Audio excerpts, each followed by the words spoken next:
The following is transcribed. Welcome to Bat-Supe, the never nutritious, definitely delicious podcast dedicated to the old-time radio adventures of Superman and the dynamic duo.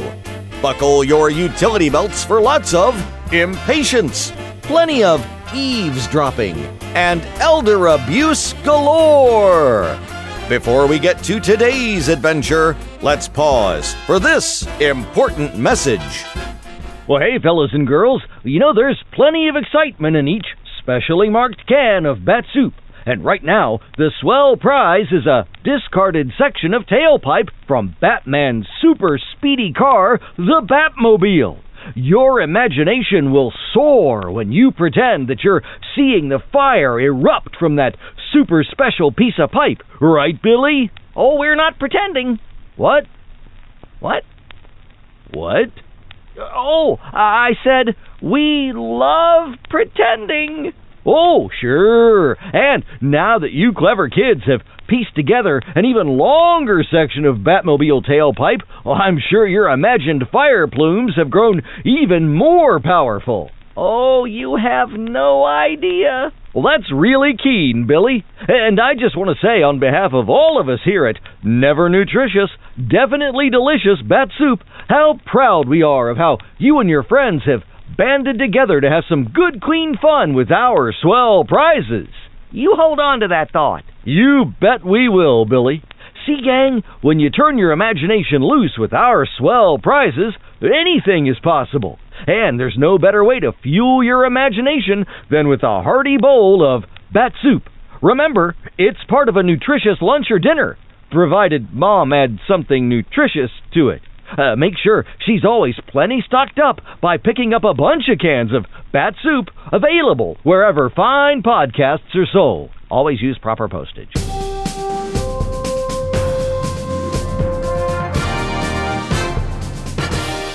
And now, Bat-Supe presents today's adventure. Part 11 of The Dead Voice, as originally broadcast on October 10th, 1946. Faster than a speeding bullet. More powerful than a locomotive. Able to leap tall buildings at a single bound. Look, up in the sky. It's a bird. It's a plane. It's Superman. Kellogg's Pep. P-E-P, Pep. Kellogg's Pep, the Sunshine Cereal, presents The Adventures of Superman.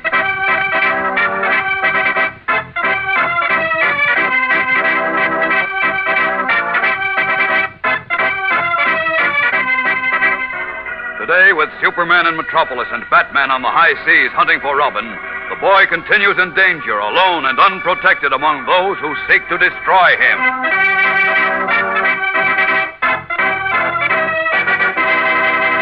Hello there, gang. This is your pal Dan McCullough. You know, it makes collecting prizes just about 49 times as much fun when you know that you can get not just one prize, but 49 different top-notch prizes right in packages of Kellogg's Pep. Yes, sir, you'll find a prize in every package.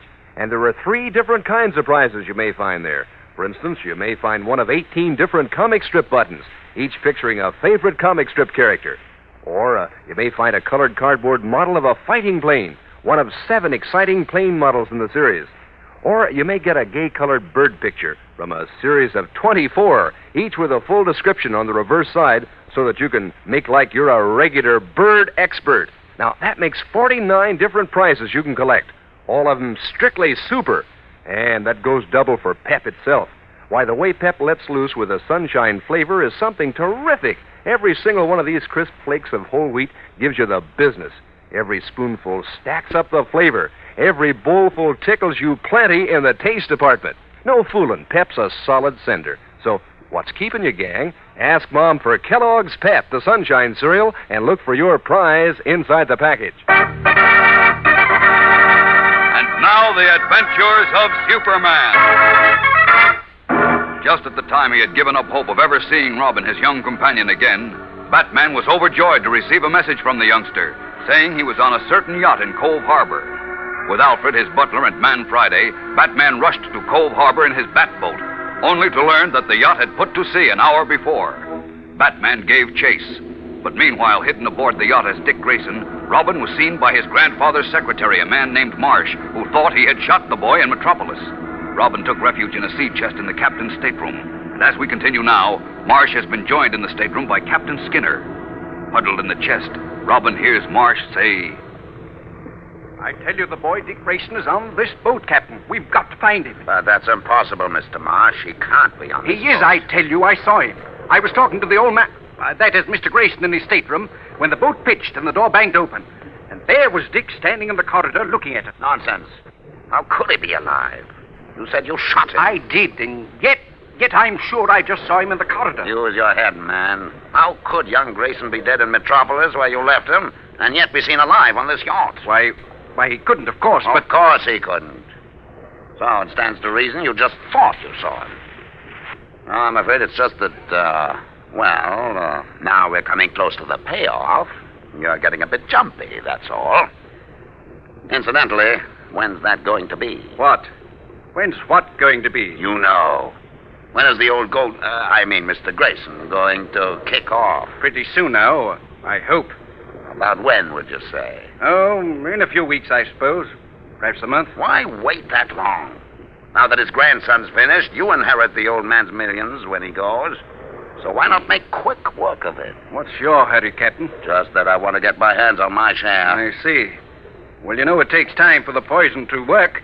He's getting very small doses in his food. Well, give him big doses. Get it over with. Are you out of your mind? It's got to be done slowly and carefully. So when he goes, poisoning won't be suspected. If we gave him a big dose, a doctor would spot it at once, and we'd be in for it. Not if it were done at sea. What do you mean? If Grayson dies while we're underway like this, we just bury him at sea.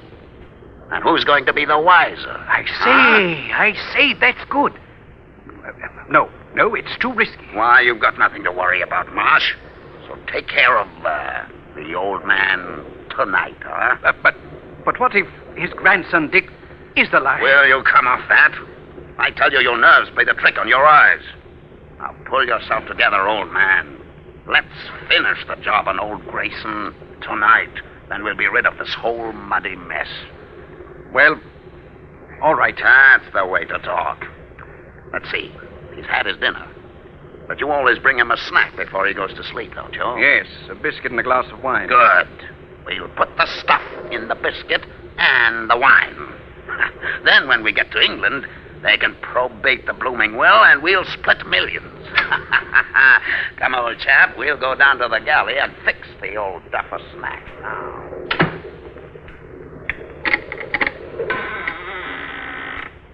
So they're gonna poison my grandfather, eh? Well, those babies are due for a big surprise, I hope. Phew, that old sea chest makes close quarters. Now for some action, and the first thing to do is warn my newly discovered grandfather.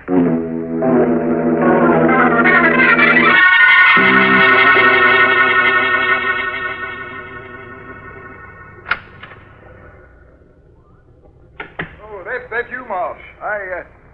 Who are you, boy? Shh, keep your voice down, Grandpop. What did you call me? Sounds funny, huh? Now, look here, you. Shh, for the love of Mike, it'll be curtains for both of us, but quick. I don't understand. Who are you? Sir, get ready for a shock. I'm your grandson, Dick Grayson. My grandson? Uh-huh. Surprised? By George, you do look like my son John when he was a boy. Well, now, matter of fact, you look just like him. Yeah, that's what everybody says. Now, But listen. you can't be. Marsh said my grandson had disappeared years ago. So how could you be on this yacht? My yacht. Look, Grandpa, we're wasting time. But if you must know, I followed Mr. Rat. Huh? That's my pet name for Marsh, to Cove Harbor. And then when he went aboard the launch, I made like a fish and swam to the yacht and stowed away. Now, it's a good thing I did, because Marsh is planning to slip you a Mickey tonight. The kind you don't wake up from. Mickey, what are you saying, son? He's planning to poison you. Poison me? Check. You see, he thinks he finished me in Metropolis today. But I pulled the old Indian trick on him and fell just as he was pulling the trigger. Lucky for me, he didn't have time to check up. But why? Why? Look, Grandpop, get hep. With me out of the picture, Marsh inherits all your money, doesn't he? Why, yes, but... All right, there you are. But that's impossible, son. Why, Paul Marsh has been with me for years. I trust him absolutely.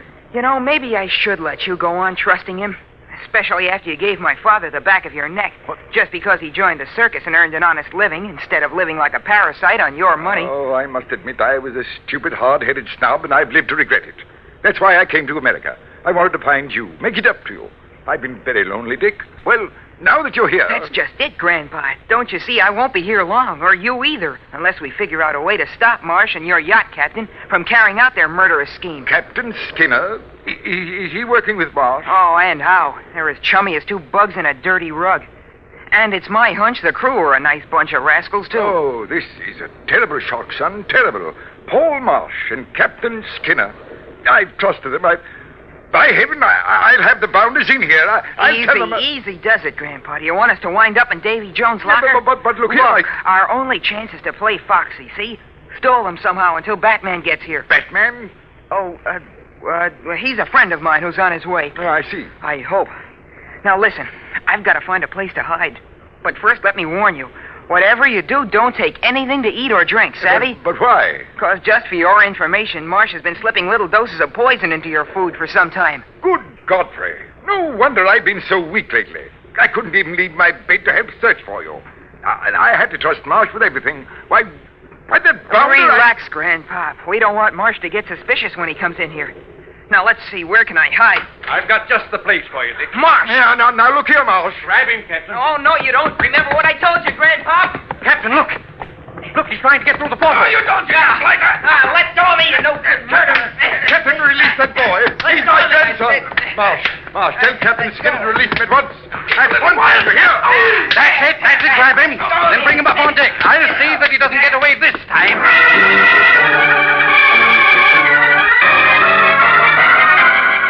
Fighting furiously, Dick Grayson, who is Robin, is slowly overpowered by Marsh and the burly Captain Skinner, who swarm over him. We'll be back in a moment with the exciting climax of today's episode. So stand by. Say, did you ever meet up with a fella like Dawdler Dick? You know, a fella who kind of dawdles over his food and keeps everybody waiting?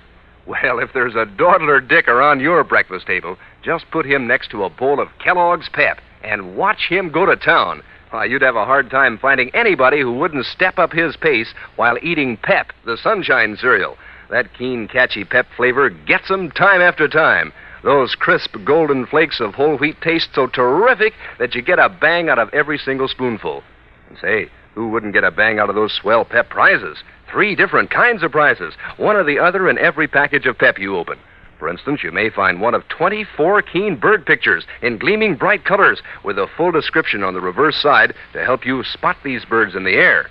Or you may find a colored cardboard model of a fighting plane, and all 7 model planes in the series are collector's items.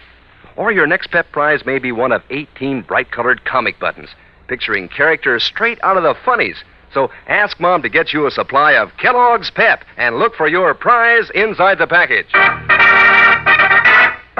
Dick Grayson, who is really Robin, has been overpowered by Marsh and Captain Skinner. Then, over the angry objections of his grandfather, was carried to the deck of the yacht.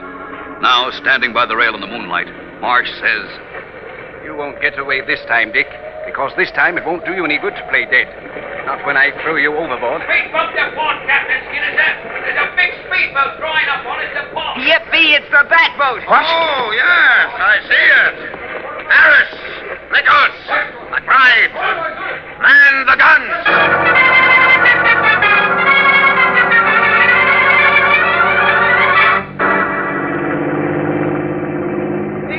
Batman. Yes, Alfred, this is a bad break.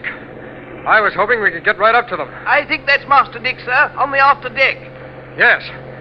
Well, now we've got to try to get into... My word. Oh, firing at us. This seems bad, sir. It isn't good, Alfred. Too bad that moon came up so brightly. Well, we've got to do a bit of maneuvering now. We're not going away, sir, are we? I'm not, but you are. What do you mean, sir? As soon as we get around behind them in their shadow, I'm going to dive off and swim to the yacht. But, sir... You get back to Metropolis, contact Clark Kent, Alfred. But I can't leave you, sir. You must. Now do as I say. It's our only chance. All right, Alfred, take the wheel and swing her around, sharp. But, sir... Don't argue, Alfred. I tell you, our only chance is for Robin and me to stand these fellows off. If possible. Until Clark Kent takes over. So tear back to Metropolis. Here I go. Good luck, Alfred. Good luck, sir. Back to Metropolis I go.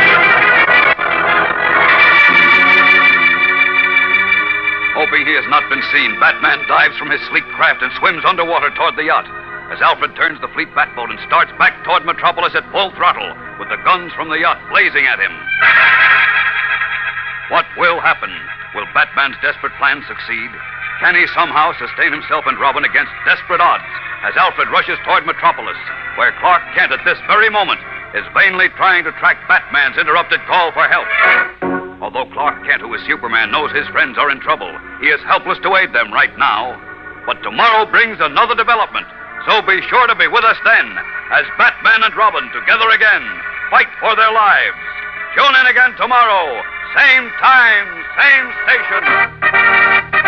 And remember, for breakfast, it's Kellogg's Pep. For excitement, the adventures of Superman.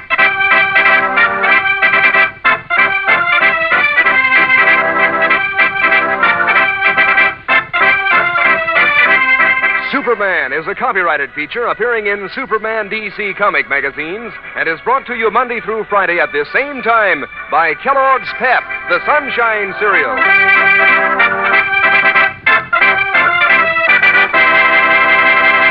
Say, when you shiver out of bed on a frosty morning, gang, that's Crumbles weather. That's when you want a toasty kind of cereal with zip and go. Kellogg's Crumbles.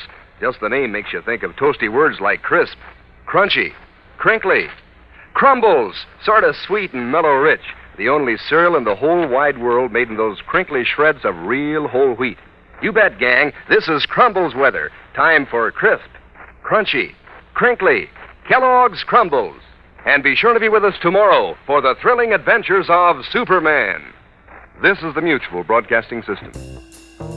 That was part 11 of The Dead Voice from The Adventures of Superman. Thank you for listening. Never miss an episode of Bat-Supe by subscribing on your favorite podcatcher. Bat-Supe, a proud member of the Moonlight Audio Theater family of podcasts, is also available on YouTube and Facebook. Learn more at bat-supe.podbean.com. Well, that'll wrap things up for this episode of Bat-Supe, but be sure to tune in next time when you'll hear Beanie Martin say... Gosh, I didn't know Mr. Wayne had a setup like this under his house. Gee, I'll bet it's nice to be rich. For almost 2 centuries, Americans have enjoyed the valuable privileges of freedom. Now, freedom needs each American to dedicate himself to its preservation. We must not allow our liberties to be endangered by neglect of our duties as citizens. During this year of rededication, join with your fellow Americans in reaffirming the principles on which this country is founded and the safeguarding of those principles. Make it your business to see that federal, state, and local governments are conducted honestly. Help to maintain the good morale of your sons and daughters in the armed forces.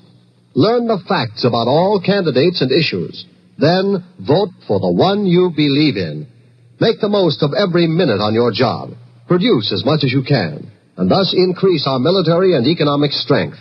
Work for better schools and a better community. Guard your American heritage of freedom. It needs you.